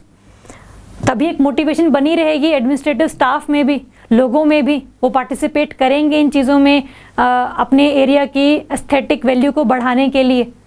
तो ये सारे ऑब्जेक्टिव्स हैं जो कि हमें कवर करने हैं अंडर अमृत 2.0। हल्का सा थीम ध्यान रखना कि यहाँ पर वाटर अवेलेबिलिटी और वाटर सप्लाई और एरिया की एस्थेटिक वैल्यू को बनाए रखने में ज़्यादा हमारा फोकस है, ये हम ध्यान रख रहे हैं। चलो नेक्स्ट है आपका डिजी सक्षम प्रोग्राम। हमने देखा था स्टार्टिंग में कि डिजी मतलब डिजिटलाइजेशन और सक्षम मतलब स्किल्ड। तो हमें क्या करना है, हमारे यूथ को स्किल्ड बनाना है ताकि जितने भी जो कंप्यूटर वाले कोर्सेज हैं, कंप्यूटर वाली चीज़ें हैं, वो उनको आ सके। तो पहला क्वेश्चन ये बनता है इसमें कि डिजी सक्षम प्रोग्राम है, उसका ऑब्जेक्टिव क्या है वो हमने देख लिया, और ये कौन सी मिनिस्ट्री ने लॉन्च किया है और किसके साथ मिलकर लॉन्च किया है। तो this is launched by the union labour ministry and Microsoft. ये दोनों ने जॉइंटली कोलैबोरेट किया है और अल्टीमेटली ये प्रोग्राम हमारे सामने लेकर आए हैं to enhance the youth's employability. ये आप ध्यान रखना, और साथ में फोकस किन यूथ पर होगा, वो यूथ जो कि रूरल एरियाज़ या फिर सेमी अर्बन एरिया से बिलोंग कर रहे हैं। तो अर्बन एरियाज़ वालों पे फोकस अभी नहीं है, बट पूरे इंडिया वाइज ही हमने इसको इम्प्लीमेंट करना है और किया भी है। बट ये ध्यान रखना हल्का सा कि रूरल और सेमी अर्बन पर ज़्यादा फोकस्ड ये प्रोग्राम है। साथ में इसका जो ऑब्जेक्टिव है, ऑब्जेक्टिव क्या है कि लोगों को फ्री ऑफ कॉस्ट ट्रेनिंग देनी, ट्रेनिंग करने की कोई पैसे नहीं लेने इन digital skills including basic skills, जिसमें आपको एडवांस्ड कंप्यूटिंग सिखाई जाएगी, कंप्यूटर को यूज़ कैसे करते हैं वो सिखाया जाएगा। और टारगेट क्या है, more than 3 lakh youths in the first year. अगर ये भी क्वेश्चन आ जाए कि इंडिया में ये जो डिजी सक्षम प्रोग्राम है उसका पहले साल का टारगेट क्या है, that is more than 3 lakh of youths हम लोगों को स्किल्ड करने हैं, उनको ट्रेनिंग हमें प्रोवाइड करनी है। और अब क्वेश्चन ये आता है कि ट्रेनिंग बेसिकली देंगे तो देंगे कैसे। ट्रेनिंग देने के लिए है आपका ये this portal, national career service portal. और ये सर्विस पोर्टल क्या है, it is also implemented by the Ministry of labour and employment. और जहाँ पर जितने भी आपका एम्प्लॉयमेंट के रिगार्डिंग, यूथ की स्किल ट्रेनिंग के रिगार्डिंग जितना भी डेटा है या फिर आपकी इंफॉर्मेशन है, वो आप सारी की सारी आपको इस NCS पोर्टल पर मिल जाएगी। और इसी पोर्टल के थ्रू लोगों को ट्रेनिंग भी हम लोग प्रोवाइड कर रहे हैं, and that is free of cost training. तो ये अपना ऑब्जेक्टिव क्लियर है। और इसको इम्प्लीमेंट कौन कर रहा है, that is the ministry of labour and employment. ये तो हम लोगों ने देख लिया कि it is the joint collaboration with Microsoft. But जो इसको इम्प्लीमेंट करेगा actually on the ground level, वो कौन है, it is the Aga Khan rural support programme India. ये इंपॉर्टेंट है, इस पर स्टेटमेंट का क्वेश्चन बन सकता है इजीली प्रीलिम्स में।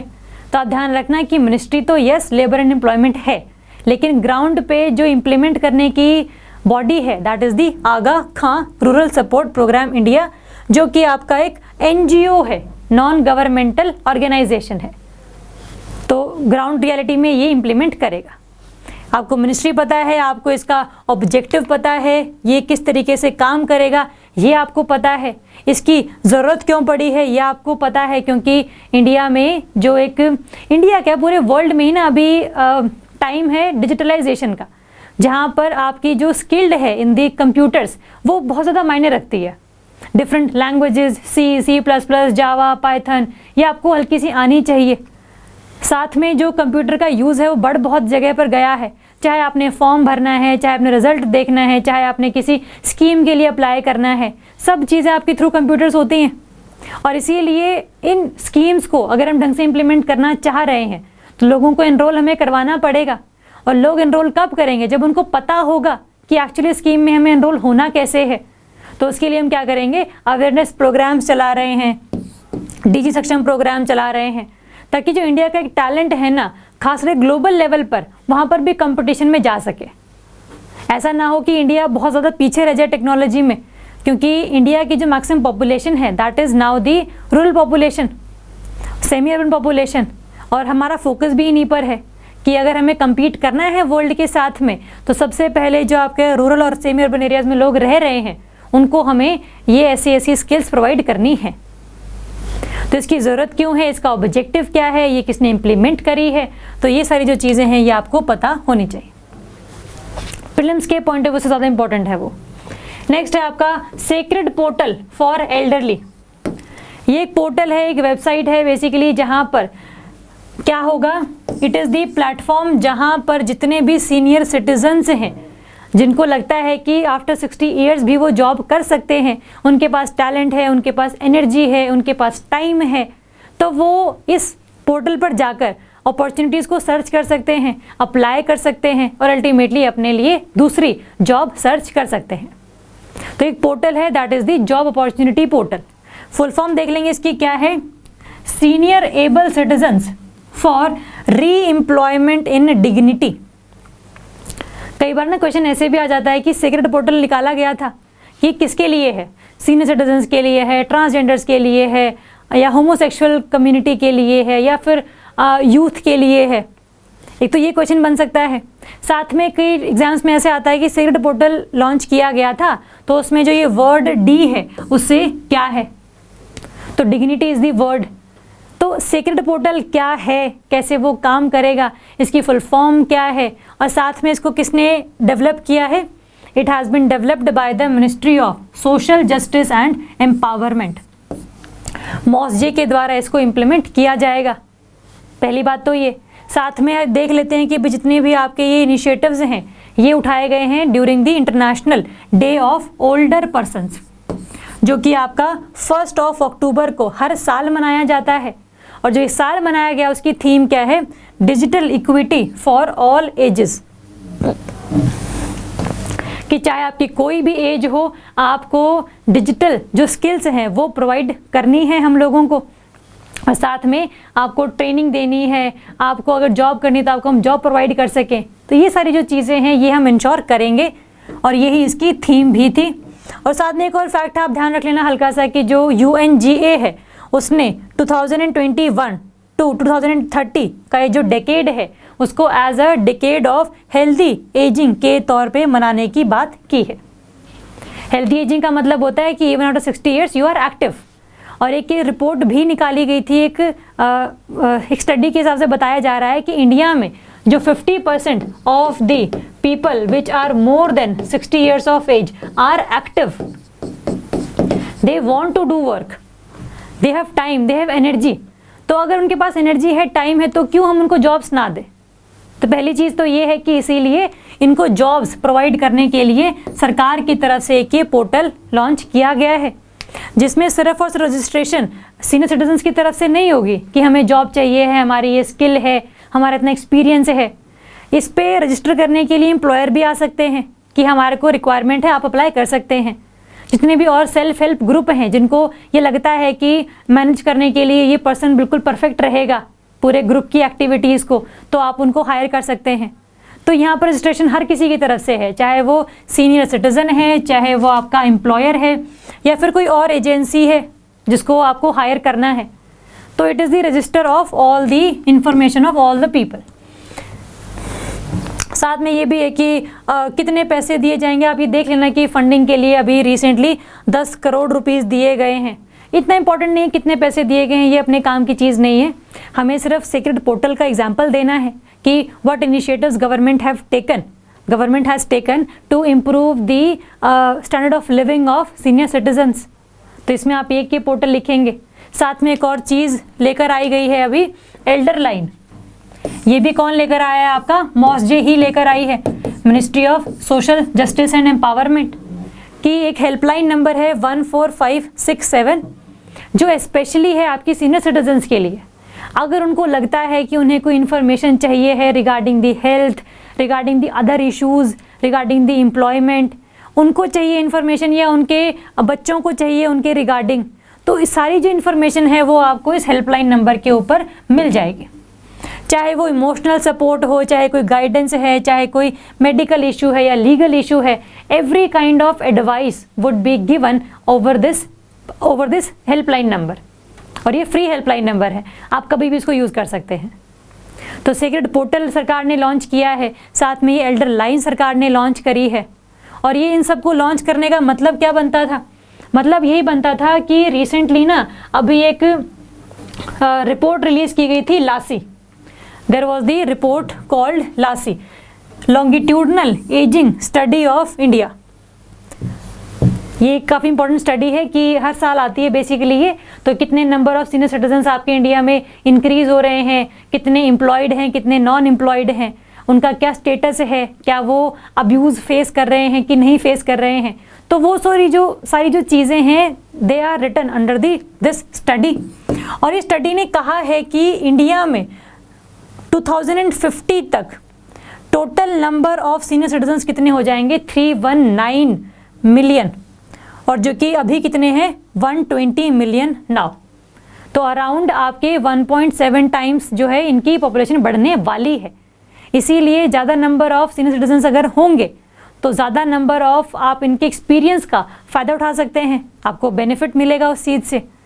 तो इन्हीं लोगों के एक्सपीरियंस और इन्हीं लोगों की जो बेसिक टैलेंट है उनको यूज़ करके आपको क्या करना है, इकॉनमी को आगे लेकर जाना है।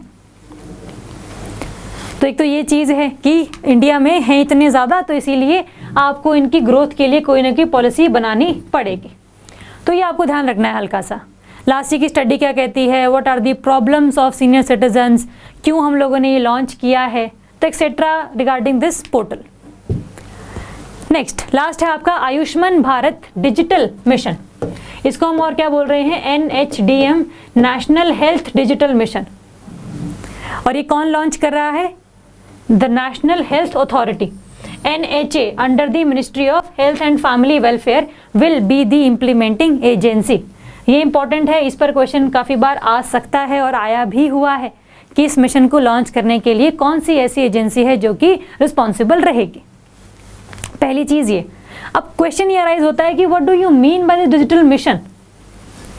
देखो डिजिटल मिशन है, इसका मतलब हम लोगों को हेल्थ केयर सर्विसेज प्रोवाइड करने के लिए कहीं ना कहीं टेक्नोलॉजी की हेल्प लेना चाह रहे हैं, क्योंकि जितना भी हमारा ये बिखरा हुआ हेल्थ केयर सेक्टर है उसको हमें एक तरीके से इंटीग्रेट करना है। और वो इंटीग्रेट कब होगा? When we will use the technological platforms. तो to use the technology in providing the health care services to the people of India, we are trying to implement this Ayushman Bharat digital mission.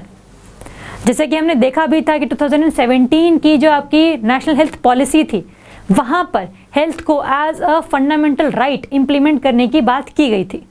तो उन्हीं चीज़ों को अब दोबारा से रिजुवनेट करने के लिए हम लोग ये मिशन लेकर आए हैं, और ये मिशन अब लॉन्च किया जा चुका है बाय दी प्रधानमंत्री मोदी।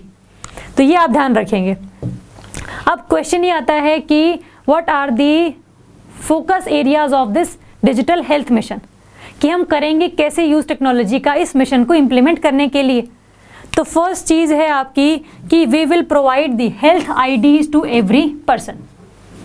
कोई भी पर्सन वॉलंटरीली, उसकी मर्जी है, ये बोल सकता है कि मेरी ना एक हेल्थ आईडी बना दो, जिस आईडी में आपके जितने भी किसी भी टाइम पर हेल्थ केयर टेस्ट्स हुए हैं, मेडिकल टेस्ट हुए हैं, उनकी जो रिपोर्ट्स हैं, आपका जो ट्रीटमेंट का टाइम पीरियड है, कौन कौन सी दवाइयाँ आपको प्रिस्क्राइब की गई थी, ये सारा जो इन्फॉर्मेशन है ये आपकी उस हेल्थ आईडी में आ जाएगी।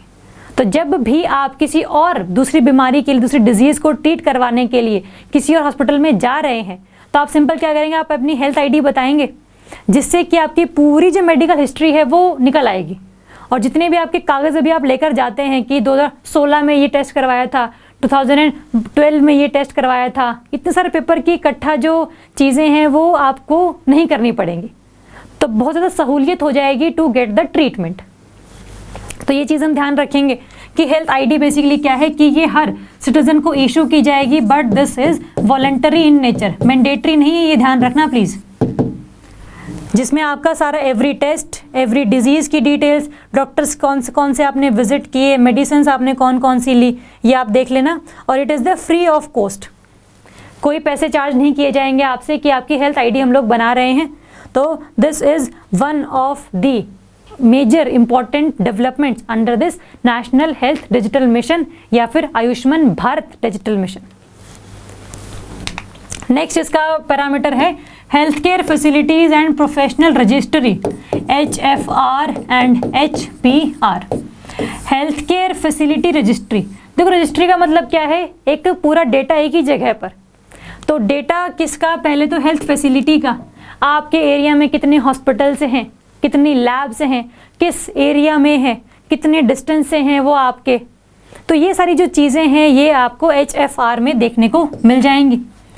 साथ में HPR, health care professional registry, जिसमें जितने भी डॉक्टर्स आपके आसपास हैं जो रजिस्टर्ड हैं गवर्नमेंट के अंदर, वो उनकी सारी डिटेल्स आपके पास आ जाएंगी। तो आपके ऊपर ये अब बर्डन कम हो जाता है कि आपको ये पता है कि अगर आपको कोई डिजीज़ है तो आपके इतने डिस्टेंस पर डॉक्टर रहता है जिसकी ये क्वालिफिकेशन है, तो मैं यहाँ पर जा सकता हूँ। तो it is all about the electronic access to medical professionals and health care infrastructure. तो जहाँ पर टेक्नोलॉजी की हेल्प हम लोगों ने ली ना, यहाँ पर अब आपको ये पता नहीं करना पड़ेगा कि हॉस्पिटल किस वाले में जाएं हम लोग, अगर डिजीज़ अगर ये हो गई तो पहले से ही आपके पास कहीं ना कोई इंश्योरेंस है कि अगर ये चीज़ें हो जाती हैं अनसर्टेनिटी की वजह से तो आप यहाँ पर जा सकते हैं।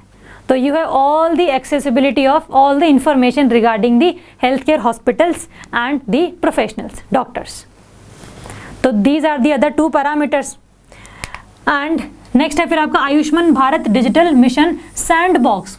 Sandbox is basically a tool जहां पर कोई भी स्कीम को इम्प्लीमेंट करने से पहले आप एज ए टेस्टिंग फैसिलिटी उसको यूज़ करते हैं।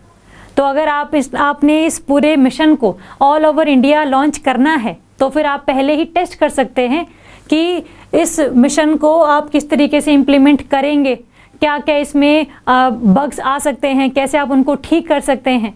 तो ये भी एक पैरामीटर है to improve the implementation of this Ayushman Bharat digital mission, ये आप ध्यान रखना।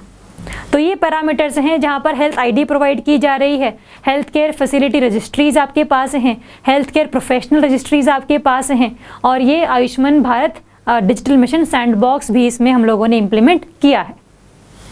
देख तो ये चीज़ है। साथ में टेलीमेडिसिन का कंसेप्ट कि थ्रू फ़ोन आप डॉक्टर से कंसल्ट कर सकते हैं, ऑनलाइन कंसल्ट कर सकते हैं। तो ये चीज़ें धीरे धीरे अब हम लोग इम्प्लीमेंट करते चले जाएंगे। अभी जो शुरुआत करी है वो अभी इन 4 चीज़ों की शुरुआत करी है हमने, है ना। तो ये आप ध्यान रखना, हल्का सा पेपर में अगर क्वेश्चन आ जाए हेल्थ आईडी के बारे में या फिर प्रोफेशनल रजिस्ट्रीज़ के बारे में तो आपको पता हो। मेंस में कैसे आ सकता है कि रिसेंटली ये मिशन लॉन्च किया गया है, तो आप बताओ कि इसके ऑब्जेक्टिव्स क्या हैं और इसको इम्प्लीमेंट करने की ज़रूरत पड़ी क्यों, और अगर आपने इम्प्लीमेंट करना है तो what are the other challenges that a government can face. तो ये क्वेश्चन आपका इजीली बन सकता है। तो ये मिशन क्या है ये तो आपको पता है कि we will try to use the technology in providing the health services to people of India. ज़रूरत क्यों पड़ी है? Because we have seen that primary health care, secondary health care, tertiary health care तीनों ही बहुत ज़्यादा लेवल पर हमारे इंडिया में अच्छे नहीं हैं। इसीलिए उनको इम्प्रूव करने के लिए, एफिशिएंट बनाने के लिए we are trying to use the technology. फिर चीज़ें आती हैं कि बेनिफिट्स क्या होंगे इससे, what would be the expected benefits. पहली चीज़ कि it will ensure the exchange of longitudinal health records of citizens with their consent. सारा का सारा जो हेल्थ रिकॉर्ड्स है वो आपका एक जगह पर स्टोर है और आपकी ही कंसेंट के बाद उसको कोई और पर्सन यूज़ कर सकता है। आपकी कंसेंट आपकी बेसिकली ज़रूरी है। अगर आप चाहते हो कि हेल्थ आईडी आपने एक बार बनवा ली और आप उसको स्क्रैप करना चाह रहे हो तो that is up to you also. तो अगर आप चाहते हैं हेल्थ आईडी बने चाहे ना बने तो ये आपकी कंसेंट के हिसाब से ही काम किया जाएगा। साथ में it will integrate the digital health ecosystem. जैसे यूपीआई आने के बाद ना काफ़ी ज़्यादा अमाउंट ऑफ डिजिटल ट्रांजैक्शंस बढ़ गई हैं, वैसे ही हम ये एक्सपेक्ट कर रहे हैं कि जैसे ही हम लोग ये डिजिटल मिशन लॉन्च करेंगे ना तो वैसे ही बहुत ज़्यादा अमाउंट में हेल्थ केयर फैसिलिटीज़ इंडिया में अच्छी हो जाएंगी। तो it is one of the expected benefits. साथ में ये जितने भी हेल्थ केयर सर्विस प्रोवाइडर्स हैं, हॉस्पिटल्स हैं, लैब्स हैं, मतलब और कोई आपकी रजिस्ट्री है, तो उनके लिए ईज़ ऑफ डूइंग बिजनेस आप बोल सकते हैं कि इंश्योर हो जाएगा। अब उनको ज़्यादा तरीके से मार्केटिंग करने की ज़रूरत नहीं है, लोगों को पता है उनके हॉस्पिटल्स के बारे में, तो वो वहाँ जाकर इलाज ले सकते हैं और बहुत ज़्यादा हैरेसमेंट भी नहीं होगी खास करके पेशेंट्स की, क्योंकि all the datas they have with themselves on the health ID. तो ये जो झंझट है पूरा अपना फॉर्म भरने का या सब चीज़ें करने का, ये कहीं ना कहीं रुक जाएगा। इसीलिए पेशेंट्स की तरफ से, डॉक्टर्स की तरफ से, हॉस्पिटल्स की तरफ से जो कि हैसल फ्री इन्वायरमेंट है वो क्रिएट हो सकता है। पहली चीज़ ये। साथ में आपकी कंसेंट के हिसाब से ही डेटा आगे जा रहा है, तो that is the right to privacy की सस्टेन की, मतलब वो किया गया है राइट टू प्रिवेसी को sustain. And last is the कि वी आर एक्सपेक्टिंग कि रेवोल्यूशनलाइज कर देगा ये पूरे के पूरे हेल्थ केयर इंफ्रास्ट्रक्चर को। But again what are the concerns यही हैं कि इंडिया में डेटा प्रोटेक्शन को लेकर जो बिल है वो अभी पास नहीं किया गया है, इसीलिए आपके डेटा की कितनी सिक्योरिटी है ये अभी तक श्योरिटी नहीं है आपको। इसीलिए your data can be misused by the different labs और डिफरेंट हॉस्पिटल्स या फिर different health care service providers. तो एक ये कंसर्न है lack of data protection bill. और साथ में जो आपके गरीब घरों से, गरीब फैमिली से जो लोग आते हैं जिनको नहीं पता है कि व्हाट इज़ दिस मिशन, तो वो इसमें एनरोल नहीं कर पाएंगे अपने आप को, अवेयरनेस ही नहीं है, स्किल ही नहीं है एनरोल करने के लिए, तो ultimately they can become the excluded citizens. तो exclusion of citizens and denied health care due to faults in the system. कई बार ऐसा होता है कि आपका लिस्ट में नाम ही नहीं है, कहीं ना कहीं आप एक्सक्लूड हो गए। तो अल्टीमेटली ये सारी जो चीज़ें हैं टेक्नोलॉजी की थोड़ी सी लिमिटेशंस हैं, तो अगर ये सब चीज़ें ठीक हो जाएंगी तो this mission will be very successful mission. पहली चीज़ तो ये। बट अगेन एक और कंसर्न्स हैं कि ऐसा ही जो similar national health service system था यूके में चलाया गया था, बट उसकी जो इम्प्लीमेंटेशन लेवल की डेफिशिएंसीज हैं उसकी वजह से बहुत सारे लोगों ने इस मिशन का प्रोटेस्ट किया था। इसीलिए आपको यूनाइटेड किंगडम के एक्सपीरियंस से पहले लर्न करना है कि किस तरीके से आप टेक्नोलॉजी को हेल्थ में यूज़ करेंगे और तभी आप इस पूरे मिशन को पैन इंडिया लॉन्च करेंगे। फिलहाल अभी एक काम करना, जो लोकल लेवल्स पर आप इसको इम्प्लीमेंट करना, तभी जाकर आप पैन इंडिया में इसको सक्सेसफुली इम्प्लीमेंट कर पाएंगे। तो one of the other suggestions ये हैं आपकी। और साथ में यही है कि जो आपका राइट टू हेल्थ है, ये अभी जस्टिशिएबल राइट नहीं है। जैसे हमने बोला ना कि फंडामेंटल राइट बना तो दिया है, बट इसको इंक्लूड नहीं किया गया एज ए फंडामेंटल राइट, सिर्फ पॉलिसी में लिखा गया है। तो पॉलिसी को इम्प्लीमेंट करने के लिए आपको कोई ना कोई एक्ट तो बनाना पड़ेगा ना। जैसे आपने राइट टू एजुकेशन बनाया fundamental right under article 21A, तो ऐसे ही आपको राइट टू हेल्थ भी फंडामेंटल राइट बनाना पड़ेगा और आपको उसके लिए कोई और एक्ट जो है वो पास करना पड़ेगा। तो पहले वो पास करो ताकि लोगों में एक राइट टू हेल्थ का जो एक कंसेप्ट है वो डेवलप किया जा सके। तो ये चीज़ें आप ध्यान रखना हल्की सी कि क्या बेनिफिट्स हो सकते हैं इस मिशन के, क्या कंसर्न्स हैं और क्या आप और सजेशंस दे सकते हैं कि this mission would be more successfully implemented अगर ये सब चीज़ें भी आपने इंश्योर कर दी तो। क्लियर है? तो ये हैं बेसिकली आपके करंट अफेयर्स, जिसमें हम लोगों ने ये देखा है कि प्री में क्वेश्चन कैसे आ सकता है हर टॉपिक के साथ साथ, और मेंस में आप कोई भी चीज़ जब लिखेंगे तो कैसे इनकी स्टेटमेंट्स को जस्टिफाई करने के लिए डेटा को कोट करेंगे। चलो, तो अगर आपको इस पूरे सेशन में, इस पूरे लेक्चर में कोई डाउट है किसी भी तरीके का, तो you can ask, you can comment, you can message, you can call. कोई डाउट है तो बता देना, otherwise all the best and thank you so much.